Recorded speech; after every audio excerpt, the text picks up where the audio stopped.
Teleimpacto, lo que necesitas saber.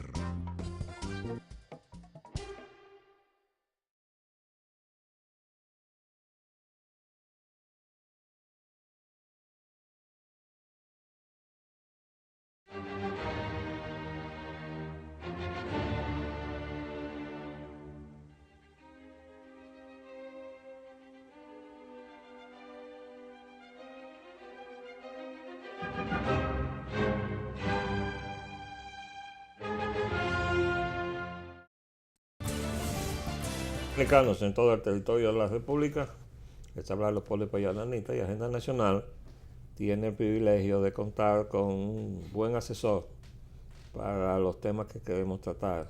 Y estoy hablando del general Luna Paulino. Gracias por venir, general. A usted. Yo quería tocar un tema en el que yo sé que usted es versado, que es las consecuencias de la falta de orden. Por ejemplo, ahora venía yo sufriendo la falta de orden del tránsito de la capital de la República. Pero ya usted sabe, ese es un problema que se enfocó mal. Sí, señor. ¿Por qué? Bueno, porque está tratando de resolver el tapón, pero no está abordando la causa que lo crea. Causa y efecto ya se confunden. Claro. Sí, señor. Y entonces tenemos una crisis de transporte, no tenemos un sistema de transporte y por consecuencia tenemos tapones en toda la ciudad y todo eso se va empeorando. Sí, señor. Y yo le quería hacer algunas preguntas. Por ejemplo, a mí me preocupa el problema que tenemos de la migración. Al frente de la Dirección de Migración está nada menos que un oficial general. Sí, señor. Es ministro de las Fuerzas Armadas. Exactamente. Pero ¿qué pasa? Que yo vi el otro día al ministro de Defensa ir a la frontera y dictar algunas medidas que consideró necesarias, pero entre ellas se dirigió a los productores agrícolas que estaban en la zona fronteriza. Sí, señor. Y les reclamó cumplir con el Código de Trabajo, cosa que no está haciendo el ministro de Trabajo, que protege con la proporción 80 nacional, 20 extranjero, el trabajo al dominicano. Eso se está incumpliendo. No lo está reclamando el ministro de Trabajo, no lo están reclamando los llamados líderes sindicales nuestros, que no se explica a uno cómo son líderes. Y fue el ministro de Defensa el que allá en la frontera les reclamó a los productores agrícolas que tenían que cumplir con esa legislación. Pero ¿qué sucede con la migración? Que no obstante que está un militar allí, la Dirección de Migración depende del Ministerio del Interior.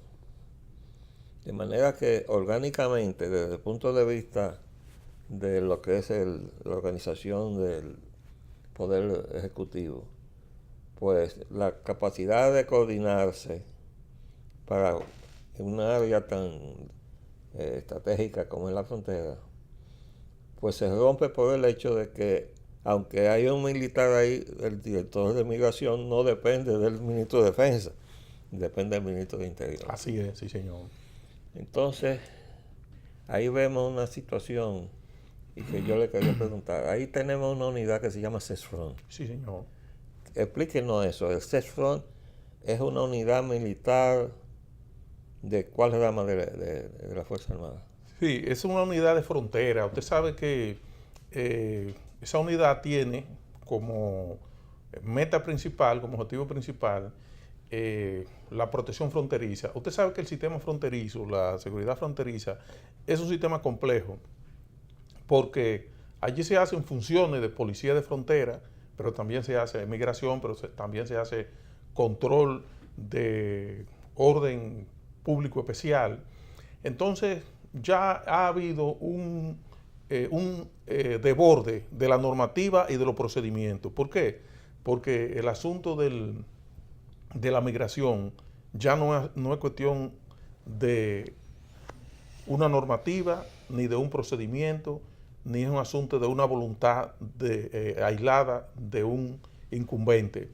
Esto es un asunto que tiene ribete geopolítico. Usted ve que el general, el ministro de Fuerzas Armadas, ha ido allá, él tiene una visión amplia de lo que significa control de frontera, el peligro de frontera y lo que es la seguridad de frontera. Entonces, él tiene una visión mucho más amplia. Él no tiene una visión solamente de control policial y abigeato, de contrabando, de pasajes ilícitos. No. Tiene una visión estratégica porque nuestro problema ha trascendido ya todas esas normativas. La normativa existente no es suficiente para abordar ese problema y lograr soluciones. Perdóneme que le interrumpa, para poder, vamos a decir, trazar el cuadro total del problema.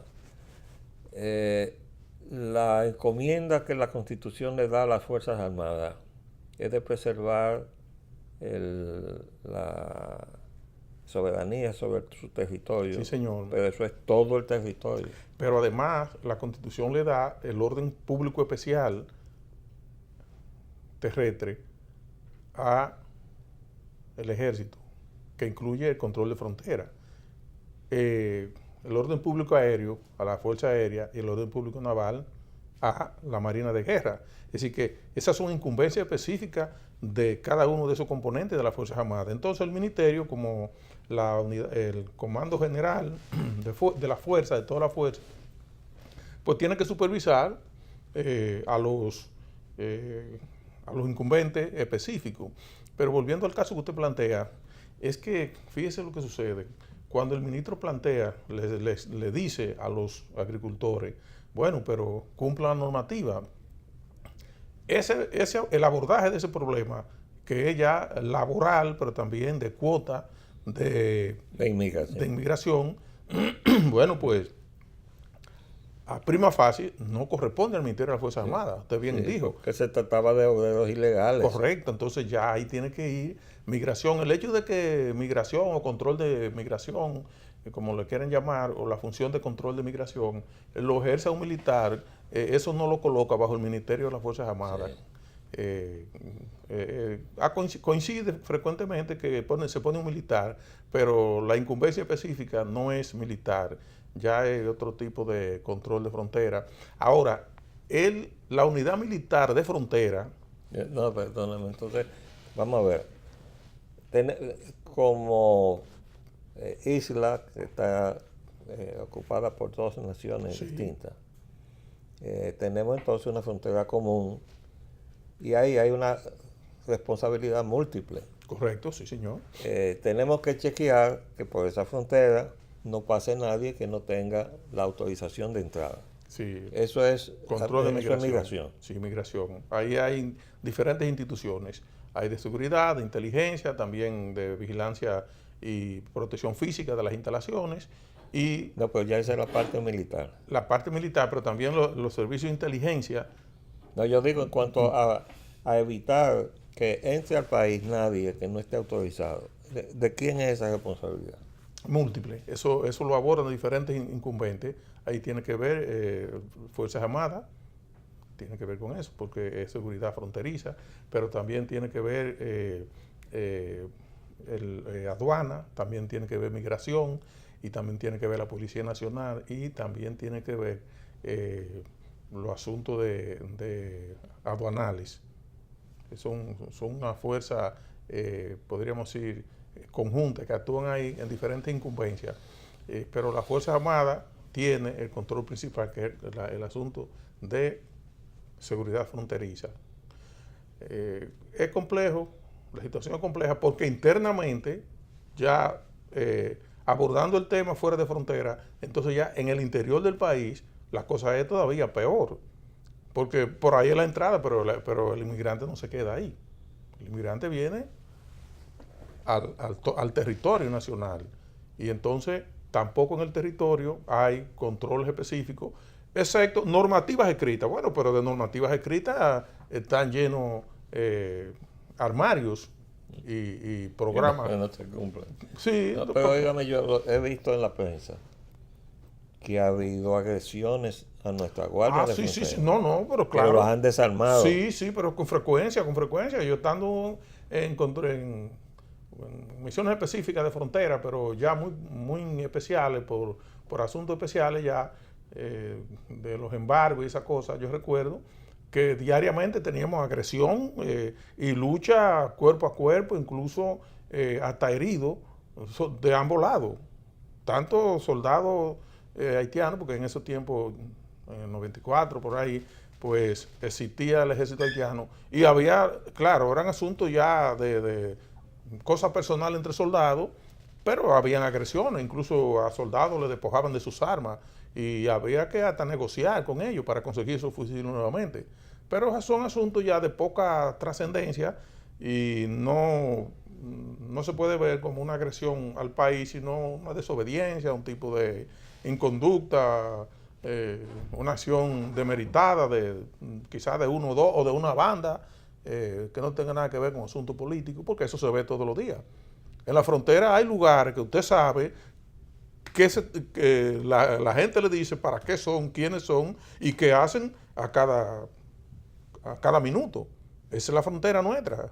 Estamos hablando de delincuentes. De todo, sí, de todo. La frontera es de todo. Y eso, usted que ha viajado bastante, ha vivido también en países más o menos con características similares o parecidas a la nuestra, uno se da cuenta que las fronteras, pues en las fronteras se ven todas esas cosas. Ahora, no podemos hacer un símil de la frontera de tal país con tal país, porque en la mayoría de los países la gente va en busca de sobrevivir, de mejorar económicamente, pero esa gente nunca dicen que ellos vienen para su territorio, que esa es la gran diferencia.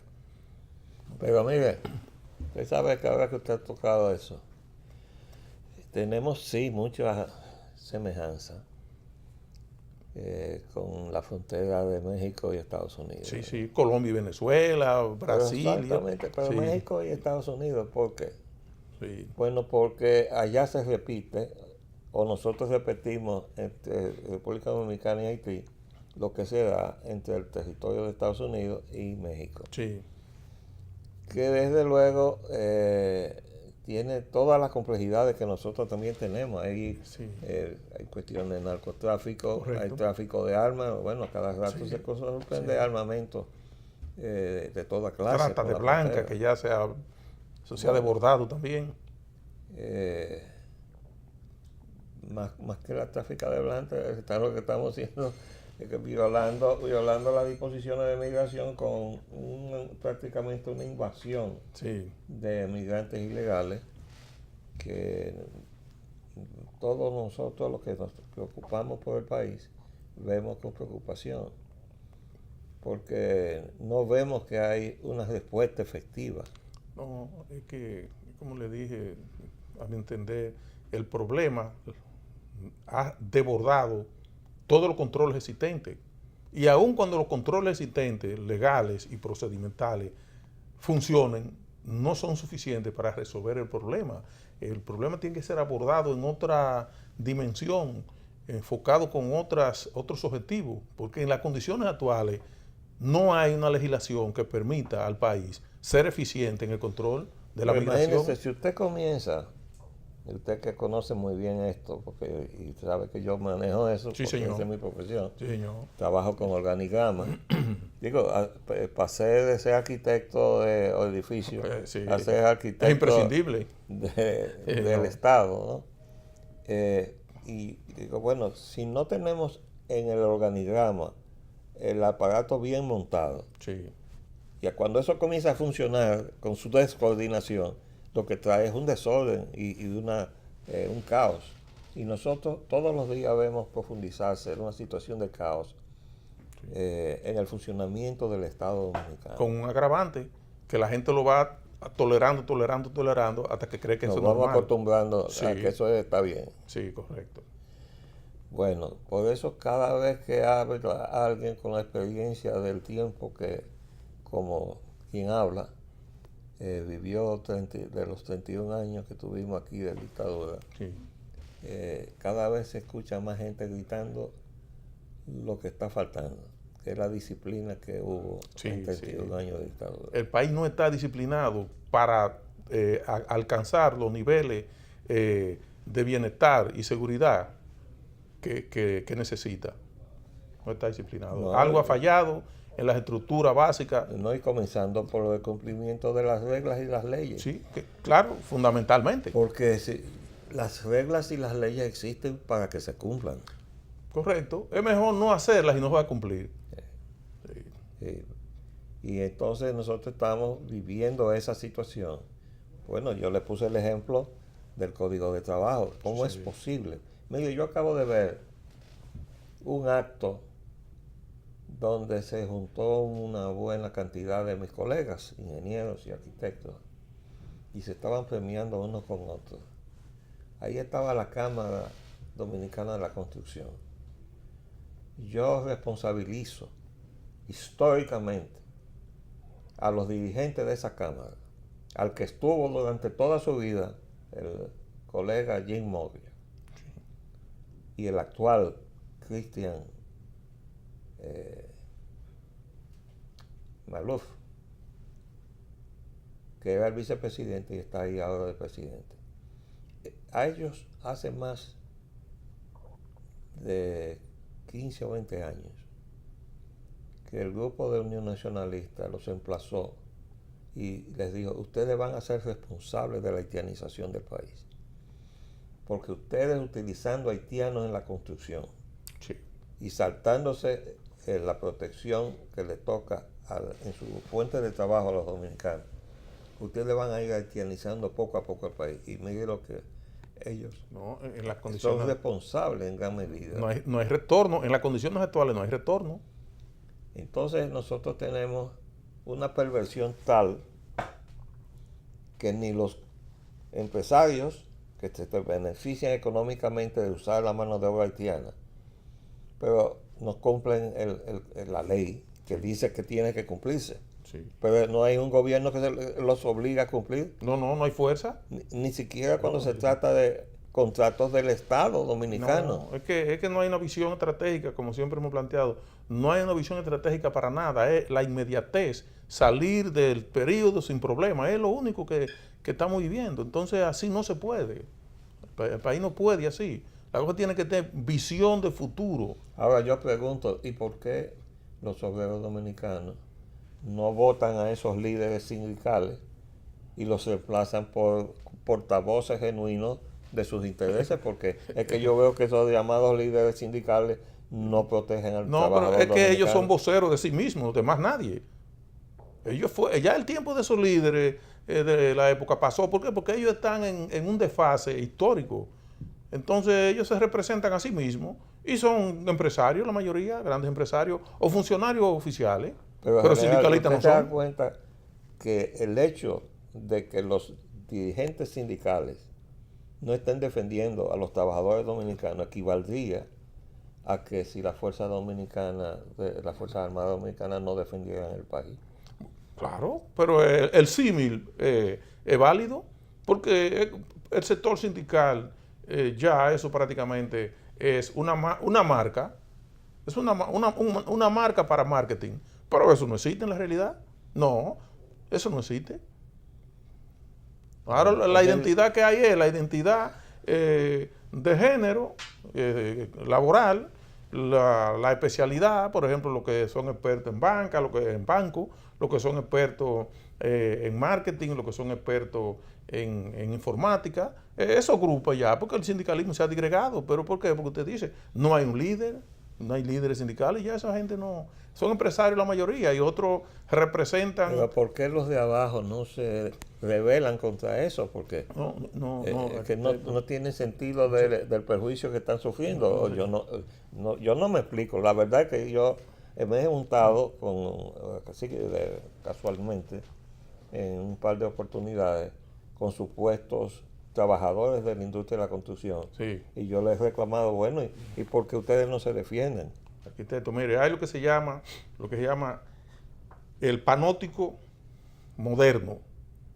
Eso hay una nueva teoría, la teoría de los paradigmas y la teoría de la sociedad fragmentada. Ya no es posible, porque eso es una manipulación científica que hay de la sociedad segmentada por áreas de intereses. Ya eso, no volveremos, esos sindicatos poderosos que nosotros vimos, ya no volverán, arquitectos, porque es que eso está... Mire, cuando usted siempre está dedicado a la lectura, pero usted se va más hacia la parte estratégica y conceptual de desarrollo, que estas cosas sociales, pero en uno de esos momentos, búsquese la sociedad fragmentada para que usted vea, usted va a encontrar la respuesta ahí mismo. ¿Qué es lo que está pasando con la desaparición de esos grupos? Eso está enfocado desde el punto de vista sociológico. Control social, sí señor, control social, el panóptico social también, el panóptico moderno, que es el control social, segmentada la sociedad y